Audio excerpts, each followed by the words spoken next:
ఇక్కడ బలిచక్రవర్తి స్టోరీని చిత్రీకరించారు.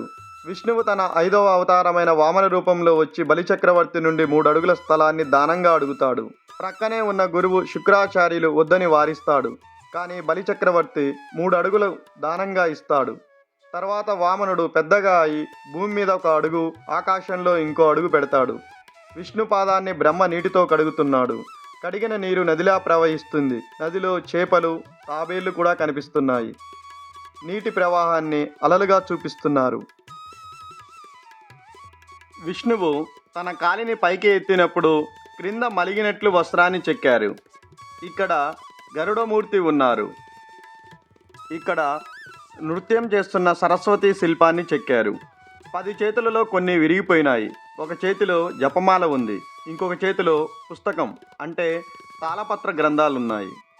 క్రింద ఇటువైపు డ్రమ్మర్స్ ఉన్నారు. తన కాళ్ళ దగ్గర నెమలి ఉంది. ఇక్కడ శంఖ, చక్ర, పద్మ మరియు గదలతో ఉన్న చెన్నకేశవుని శిల్పాన్ని అద్భుతంగా చెక్కారు. ఇక్కడ సూర్యభగవానుడు ఉన్నారు.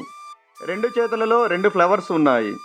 తనకి క్రింద తన 2 భార్యలు ఉష మరియు ఛాయ ఉన్నారు. వాళ్ళు డే అండ్ నైట్ని రిప్రజెంట్ చేస్తారు. ఇక్కడ ఈ శిల్పాన్ని చూడండి. ఇతను ఆ కాలం నాటి ఇండియన్ లాగా లేడు. అతని డ్రెస్ చూడండి. పొడవైన ఓపెన్ కోట్, డబుల్ కాలర్, ఉంగరాల జుట్టుతో బ్రిటిష్ జడ్జి లాగా ఉన్నాడు. అతను బూట్లు వేసుకోలేదు.